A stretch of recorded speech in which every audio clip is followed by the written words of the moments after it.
ये कहानी है राजेश की। राजेश एक 25 साल का नौजवान लड़का था जिसने कड़ी मेहनत से पढ़ाई करके डीजल मैकेनिक का डिप्लोमा हासिल किया था। राजेश जब 15 साल का था तभी उसके पिता गुजर गए थे।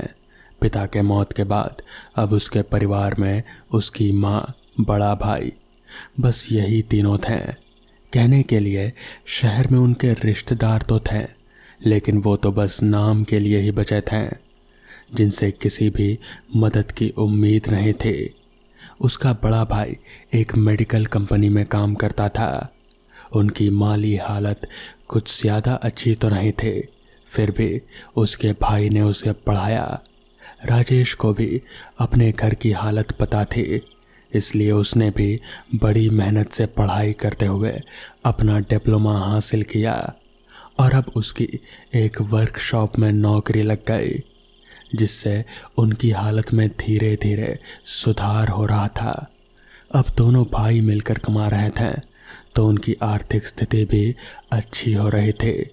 लेकिन वो कहते हैं ना कि जब सब कुछ अच्छा चल रहा होता है तब आपकी शांत पानी की तरह बहने वाली जिंदगी उथल पुथल होकर रह जाती है। राजेश के साथ भी कुछ ऐसा ही हुआ। कोरोना महामारी के चलते कई लोग बेरोजगार हो गए, जिसकी चपेट में राजेश भी नहीं बच पाया और उसकी भी नौकरी चली गई। राजेश बेरोजगार हो गया। गनीमत थी कि उसके भाई की नौकरी अब तक सही सलामत थी। ऐसे ही कुछ महीने बीत गए। शाम का वक्त था। राजेश चाय की टपरी पर अपने एक दोस्त के साथ बैठा हुआ था। राजेश कई महीनों से बेरोजगार बैठा था, इसलिए उसने अपने दोस्त से कहीं काम दिलाने की रिक्वेस्ट की। यार रवि, कई महीनों से यूं ही खाली बैठा हूँ यार, अगर तेरी नज़र में कोई अच्छी सी जॉब हो तो प्लीज़ बताना भाई। उसके दोस्त ने कुछ सोचते हुए कहा, देख, मेरी पहचान में एक आदमी है जिसका ऑनलाइन टैक्सी बुकिंग का बिजनेस है और उन्हें अच्छे ड्राइवर की ज़रूरत है। अगर तू कहे तो मैं उनसे बात करता हूँ। राजेश के पास और कोई चारा नहीं बचा था। उसने सोचा कि कोई दूसरी अच्छी नौकरी मिलने तक कुछ दिन ये ही काम कर लेता हूँ, इसलिए उसने हाँ कर दी। राजेश अब टैक्सी चलाकर परिवार में अपना थोड़ा बहुत योगदान दे ही रहा था। उसके काम का कोई तय किया हुआ वक्त नहीं था। दिन हो या रात, ऑनलाइन बुकिंग आने पर उसे कभी भी तैयार रहना पड़ता। इसी के चलते कभी कभार उसे शहर से बाहर भी जाना पड़ता था। इसी तरह से दिन कट रहे थे। कभी दिन जद्दोजहद करने में निकलता तो कभी रात काली हो जाती। ये नया काम उसके लिए बहुत ही असुविधाजनक साबित हो रहा था, जिसकी वजह से उसके खाने पीने और सोने पर बुरा असर पड़ रहा था। लेकिन घर में पैसों की तंगी के चलते वो ये काम छोड़ भी नहीं सकता था। कोई दूसरा काम मिलने तक उसे यही काम करना जारी रखना पड़ा। एक्स्ट्रा पैसों के लिए ऑनलाइन बुकिंग के अलावा वो कभी कभार अपनी मर्जी की सवारी भी बिठा लेता। एक रात राजेश अपने किसी कस्टमर को उसके मंजिल तक छोड़कर वापस आ रहा था। तभी रास्ते के किनारे पर उसे कोई शख्स खड़ा हुआ दिखा। वो आदमी राजेश को हाथ दिखाकर टैक्सी रोकने की गुजारिश कर रहा था। राजेश ने उसके पास जाकर अपनी टैक्सी रोकी और उसे ध्यान से देखा। उस आदमी ने ओवरकोट और सिर पर काली हैट पहनी हुई थी, जिसे देखकर राजेश को थोड़ा अजीब लगा कि इतनी गर्मी में इसने ओवरकोट क्यों पहन रखा है। उस आदमी ने पूछा, विक्रोली चलोगे? विक्रोली उस जगह से काफ़ी दूर था और दिन भर टैक्सी चलाने से राजेश काफ़ी ज़्यादा थक चुका था, इसलिए उसने मना कर दिया। वो आदमी ज़ोर देते हुए बोला, देखो, अगर तुम मुझे मेरी मंजिल तक पहुंचा दोगे तो मैं तुम्हें 4 गुना ज़्यादा किराया दूंगा। ये सुनने के बाद राजेश उस आदमी को मना नहीं कर पाया।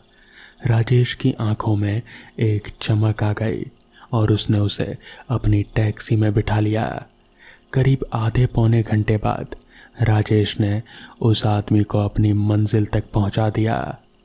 टैक्सी से उतरकर उस आदमी ने अपने वादे के मुताबिक राजेश को 4 गुना ज़्यादा पैसे दिए, जिसे पाकर राजेश बड़ा ही खुश था। राजेश वहाँ से निकलता कि तभी उसे फ़ोन की रिंग सुनाई दी। उसने पीछे मुड़कर देखा, गाड़ी की पिछली सीट पर पड़ा हुआ एक मोबाइल बज रहा था। राजेश ने उस फ़ोन को अपने हाथ में लेते हुए कहा, अरे यार, लगता है वो आदमी अपना मोबाइल भूल गया, वो ज़्यादा दूर नहीं गया होगा। ऐसा कहकर राजेश तुरंत टैक्सी से नीचे उतरा और बाहर आकर उस आदमी को ढूंढने लगा, पर अब उसे वो आदमी कहीं दिखाई नहीं दे रहा था। राजेश ने थोड़ा आगे जाकर भी देखा, लेकिन वो पूरा इलाका बिल्कुल सुनसान था। राजेश हैरान होते हुए खुद से बोला, ये कैसे हो सकता है? उस आदमी को अभी यहाँ से गए 1 मिनट भी नहीं हुआ और इतनी जल्दी वो कहाँ गायब हो गया? ये मोबाइल तो काफ़ी महंगा लगता है, कम से कम 50,000 का तो होगा ही। इसे पुलिस स्टेशन में जमा कर देता हूँ, फिर वो जाने और पुलिस। इतना बोलकर राजेश ने अपनी टैक्सी घुमाई और मोबाइल को जमा करने पुलिस स्टेशन की तरफ निकल पड़ा। रात के 11 बज रहे थे। राजेश टैक्सी चलाते हुए सोच रहा था, आज फिर से रात काली हो गई। अब पुलिस स्टेशन जाने में और इस मोबाइल को वहाँ जमा करने में कम से कम आधा घंटा तो लगेगा ही, और फिर वहाँ से घर पहुँचने में 1 घंटा। क्या मुसीबत है यार, तंग आ चुका हूँ। काश जल्दी से कोई दूसरा काम मिल जाए। राजेश ये सब बोल ही रहा था कि तभी वो फ़ोन फिर से बज उठा। राजेश ने सोचा कि शायद उसी आदमी का कॉल हो सकता है। शायद उसे पता चल गया हो कि वो अपना मोबाइल उसकी टैक्सी में ही भूल गया, इसलिए किसी दूसरे नंबर से फ़ोन कर रहा होगा। ऐसा हुआ तो ठीक ही है, कम से कम वो पुलिस स्टेशन के माथापच्ची से तो बच जाएगा। ये सोचकर उसने कॉल रिसीव किया। हेलो राजेश, कैसे हो? सामने वाले के मुंह से अपना नाम सुनकर राजेश चौंक गया। उसने कसकर ब्रेक दबाते हुए टैक्सी रोकी और हैरान होते हुए पूछा, जी आप कौन हैं और मेरा नाम कैसे जानते हैं? सामने से आवाज़ आई, मैं तुम्हारे बारे में सब कुछ जानता हूँ और ये भी जानता हूँ कि तुम्हें इस वक्त पैसों की बहुत ज़्यादा ज़रूरत है। मैं इस मामले में तुम्हारी मदद कर सकता हूँ। मैं तुम्हें इस फ़ोन पर एक एड्रेस भेज रहा हूँ। अगर ढेर सारा पैसा कमाना चाहते हो तो फिर अभी का अभी मुझे यहाँ आकर मिलो।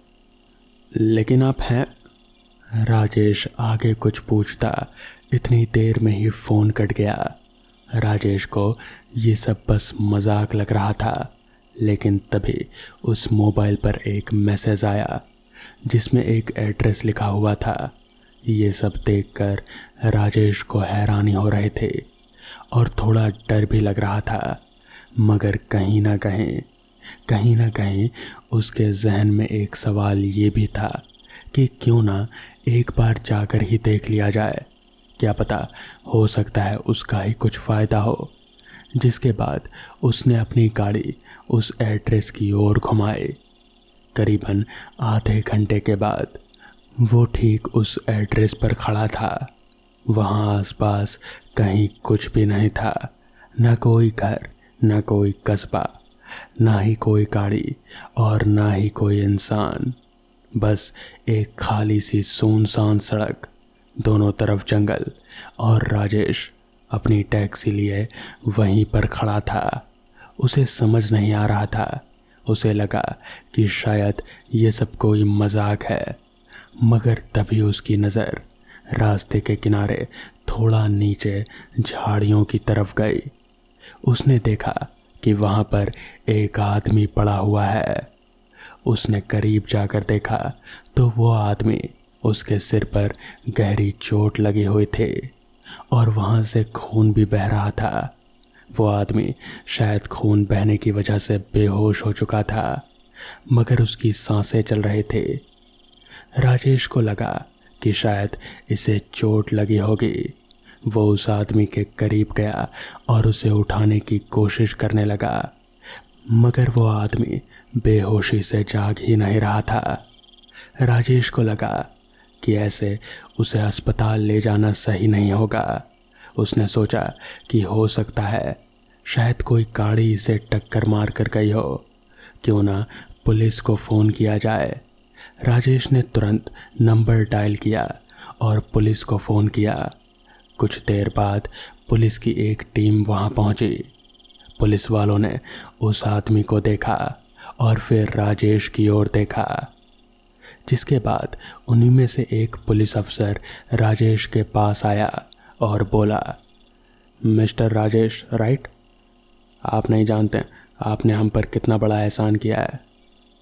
एहसान? नहीं, मैंने तो बस फ़ोन किया, उसे शायद चोट लगी थी तो मैंने सोचा कि आप लोगों को फ़ोन कर देना चाहिए। नहीं सर, आपने एहसान ही किया है। आप नहीं जानते कि ये आदमी कौन है। ये एक हत्यारा है। इसने 2 लोगों का कत्ल किया और फिर फरार हो गया। पुलिस कब से इसकी तलाश में थी और आज आपने इसे हमारे हवाले कर दिया। बस आपको 5 मिनट के लिए हमारे साथ पुलिस स्टेशन चलना है। वहाँ कुछ फॉर्मेलिटी है, फिर उसके बाद इनाम का पैसा आपका और फिर आप अपने रास्ते और हम अपने काम पर। इनाम? मैं कुछ समझा नहीं। सर, आप नहीं जानते हैं, इस आदमी के ऊपर इनाम है पूरे 65,000 रुपये का। बस आप 5 मिनट के लिए पुलिस स्टेशन चलिए, सारा काम निपट जाएगा। राजेश को कुछ समझ नहीं आ रहा था कि आखिर ये सब क्या हो रहा है। खैर, वो पुलिस वाले के साथ स्टेशन पहुंचा और वहां पर कुछ फॉर्मेलिटीज़ पूरी करने के बाद पुलिस वाले ने उसे इनाम का पैसा दे दिया। राजेश वहां से निकलने ही वाला था कि तभी पता नहीं उसके दिमाग में क्या आया। उसने उस पुलिस वाले से पूछा, सर क्या बता सकते हैं कि इसने किन 2 लोगों का कत्ल किया था? पुलिस वाले ने राजेश को उन दोनों आदमियों की फ़ोटो दिखाई, जिनमें से एक वही ओवरकोट और हैट वाला आदमी था जो कुछ घंटे पहले ही राजेश की टैक्सी में बैठा था और अपना मोबाइल छोड़ दिया था। राजेश भागकर अपनी टैक्सी के पास गया। उसने पूरी टैक्सी छान मारी, मगर उसे वो मोबाइल कहीं नहीं मिला। राजेश के दिमाग में अब भी कुछ समझ नहीं आ रहा था, मगर उसे पैसे मिल चुके थे, काफ़ी ज़्यादा पैसे, जिससे उसकी आर्थिक हालत अब काफ़ी सुधर सकते थे। राजेश वहाँ से खुशी खुशी अपने घर पहुँच गया। तो दोस्तों, ये थी आज की पहली कहानी। तो चलिए बढ़ते हैं आज की दूसरी कहानी की ओर। 1947 में जब भारत आज़ाद हुआ तो पाकिस्तान एक नया मुल्क बन गया। हर जगह शांति का माहौल छा गया। पर देश बनते वक्त जो नरसंहार हुए उसकी बात कौन करेगा। ये नरसंहार हर जगह हुआ और ऐसा ही एक नरसंहार हुआ था हमारे गांव मंदिरापुर में। दिन के उजाले में कत्लेआम हो रहे थे। हमारे गांव में एक कपड़ों की बहुत बड़ी मिल थी, जहां कत्लेआम कुछ ऐसा हुआ कि हर रंग के कपड़े लाल दिखाई पड़ रहे थे। हमारे गांव का ही एक लड़का वहां चौकीदार था। उस बेचारे का तो सर धड़ से अलग कर दिया गया था। उसका धड़ गेट के दीवार से सट कर खड़ा था और उसके सर का दूर दूर तक कहीं कोई नामो निशान नहीं था। बड़ा ही भयावह मंजर था वो। मील का तो बहुत बुरा हाल हुआ था। काम करने वाले लोगों का कटा हुआ शरीर, किसी की भी आंखों में एक दर्द सा काम कर रहा था। पर सबको सबसे ज़्यादा दुख था चौकीदार की मौत का। ये कहकर दादाजी मौन हो गए। क्यों दादाजी, सबको सबसे ज्यादा दुख चौकीदार की मौत का ही क्यों हुआ? पायल ने पूछा। अपने बूढ़े माँ बाप का इकलौता सहारा था बेटा। उसके खबर मिलते ही उसका पिता तो सदमे से ही मर गया और उसकी बूढ़ी अम्मा ने रो रो कर अपनी तबीयत बिगाड़ ली थी। फिर बूढ़ी अम्मा का क्या हुआ दादाजी?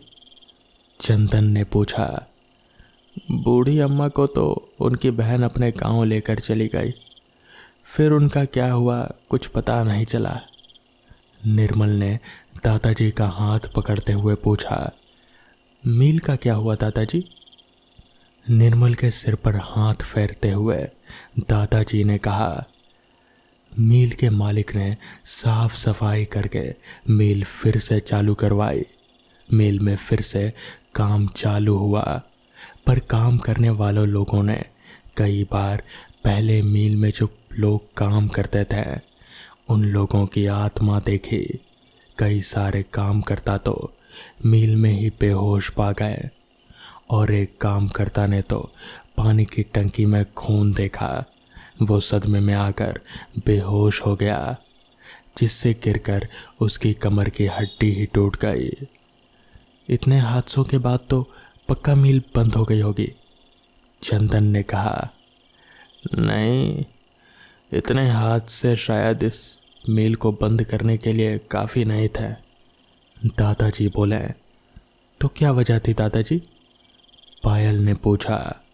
मील का मालिक बड़ा बेरहम और ढीठ किस्म का था। उसके लिए मील में काम कर रहे लोग कीड़े मकोड़ों की तरह थे। उसने मील में काम चालू रखवाया। उन हादसों के बाद गांव का कोई भी व्यक्ति वहां काम नहीं करना चाहता था। फिर भी मील मालिक राजी नहीं हुआ। उसने दूसरे गांव के लोगों को मील में काम करने के बुलाया और वो लोग आकर काम करने लगे। मील कैसे बंद हुई दादाजी? निर्मल ने पूछा। दादाजी मुस्कुराए और बोले, वो चौकीदार वही बना उस मील को बंद करवाने की वजह। चंदन, पायल और निर्मल एक साथ आश्चर्य से पूछे, वो कैसे दादाजी? दादाजी ने उनकी ओर सिर उठाकर देखा और फिर मुस्कुराते हुए उन्होंने बताना शुरू किया। मील के अंदर जो हादसे हो रहे थे वो होते रहे। कितने ही डर कर काम छोड़कर चले गए, पर अगले ही दिन नए लोग भी आ जाते हैं। उन्हें सतर्क कर दिया जाता। जो कुछ भी मील के अंदर होता था। वक्त बीतता गया। 1 साल यही सिलसिला चलता रहा। कोई काम छोड़कर जाता तो कोई नया काम करने को आ जाता। मील में हो रहे हादसे दिन ब दिन कम होने लगे और कुछ महीनों में तो बिल्कुल ही ख़त्म हो गए। अब हमारे गांव के युवा भी रोजगार के लिए मील में काम करने लगे। सब कुछ मानो वैसा ही हो गया जैसे देश विभाजन से पहले था। मील से आती मशीनों की आवाज़, वही चहल पहल। अब जब मील पूरी तरह से चल पड़ा तो मील के मालिक ने मील की सुरक्षा के लिए 4 चौकीदार रख दिए। 2 दिन में सुरक्षा करते हैं, 2 रात में। फिर एक सुबह रात में पहरा देने वाले दोनों चौकीदार गेट के पास बेहोश मिले। सुबह काम करने वाले कामकर्ताओं ने उन दोनों को उठाया। उन्हें होश आया तो फिर वो चिल्लाने लगे, हमने कुछ नहीं किया, हमने कुछ नहीं किया, बचाओ हमें बचा लो, हमने कुछ नहीं किया। कामकर्ता समझ नहीं पा रहे थे कि उन दोनों को हुआ क्या है। क्या हुआ था दादाजी उन दोनों को? मिंकू ने पूछा। अरे मिंकू बेटा, तुम कब आए? दादाजी ने पूछा। मैं देखने आया, भैया दीदी कहाँ चले गए। ढूंढते ढूंढते यहाँ आया तो आप कहानी सुना रहे थे तो मैं भी सुनने लगा। दादाजी आप आगे बोलिए ना, फिर क्या हुआ? निर्मल ने टोकते हुए कहा, जिसके बाद दादाजी ने फिर से बताना जारी रखा। काम करता समझ नहीं पा रहे थे कि इन दोनों को हुआ क्या। तभी मिल का मैनेजर ये देख कि कोई काम नहीं कर रहा, सब झुंड बनाकर खड़े हैं, तो वो चिल्लाया, क्या हो रहा है वहाँ पर? क्यों झुंड बनाए खड़े हो?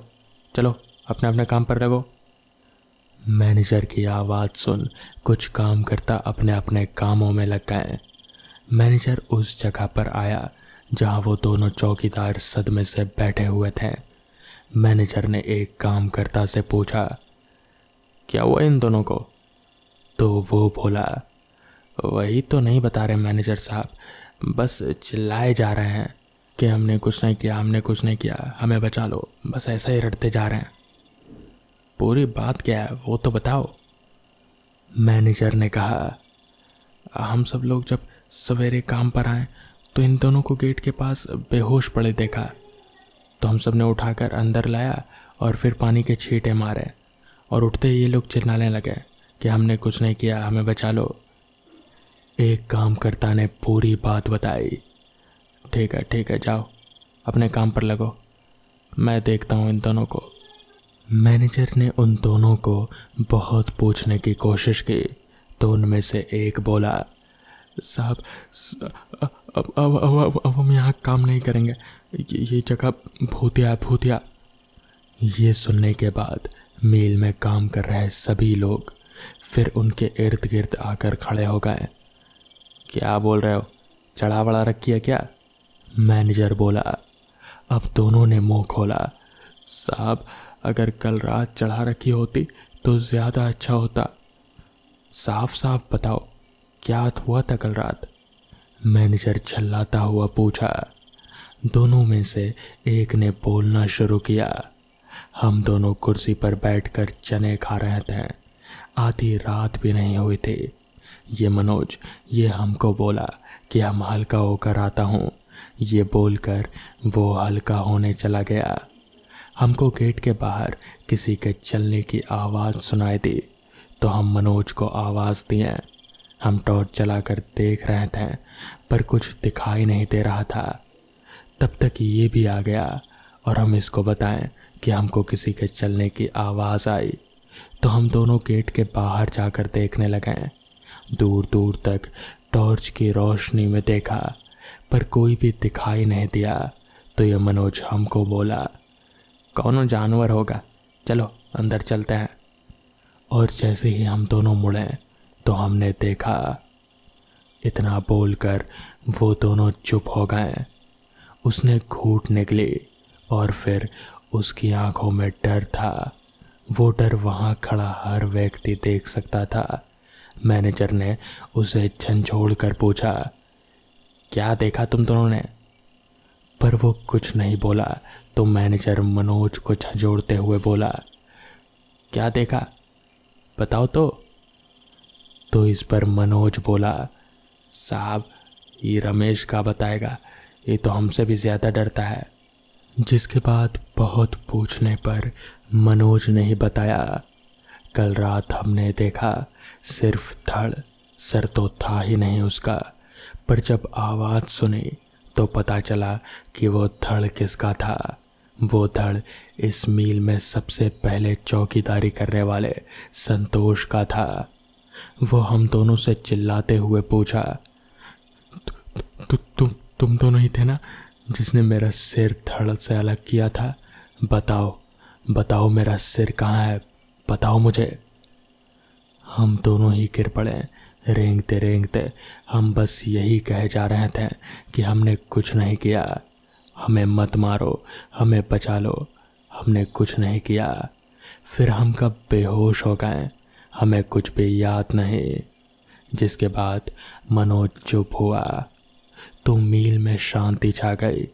वहाँ ये सुन सब बस एक दूसरे की ओर देखे जा रहे थे पर बोल कुछ नहीं पा रहे थे। मील में इतनी शांति थी कि अगर कोई सुई भी गिरा दे तो उसकी भी आवाज़ आती। शांति को तोड़ते हुए एक काम करता बोला, हमें तो लगा था कि ये हादसे अब रुक गए, पर ये तो तूफान के आने से पहले की शांति थी। ये सुनकर सभी की रूह कांप गई। मैनेजर ने भी चुप्पी तोड़ते हुए मनोज के कंधे पर हाथ रखते हुए कहा, तुम दोनों को वहम हुआ होगा, रात में अंधेरा होता है और तुमने। मैनेजर का हाथ अपने कंधे से झटकते हुए मनोज खड़ा हुआ और मैनेजर की बात बीच में काटते हुए बोला, कौनो वहम नहीं हुआ हमको, मानो या ना मानो, हमको वहम नहीं हुआ। वो अगर वहम होता तो हमें अकेला होता, रमेश को कैसे हुआ? वो सब सच था। वो संतोष की ही आत्मा थी। वो हमारे ही गांव का लड़का है, हम उसके साथ खेले कूदे हैं। उसकी आवाज़ नहीं समझ पाएंगे क्या? उसकी आवाज़ हम भीड़ में भी सुन लेंगे। इस घटना के बाद से धीरे धीरे मील में काम करने वाले लोगों के दिल में डर बैठ गया। धीरे धीरे काम करने वाले कम होने लगे और फिर एक वक्त ऐसा भी आया जब मील को बंद करना पड़ा। दादाजी कहानी सुनकर सभी बच्चों से बोले और फिर सभी बच्चों को इशारा करते हुए बोले, चलो जाओ, अब सोने का वक्त हो गया, चलो। जिसके बाद सभी बच्चे अपने अपने घर में चले गए। तो दोस्तों, ये थी आज की कहानियाँ। अगर आपको ये कहानियाँ पसंद आई हो तो वीडियो को लाइक और चैनल को सब्सक्राइब करना ना भूलें। तो मैं आपका दोस्त आर्यन जल्द ही मिलूँगा आपसे ऐसी ही नई कहानियों के साथ। तब तक के लिए अपना ख्याल रखें।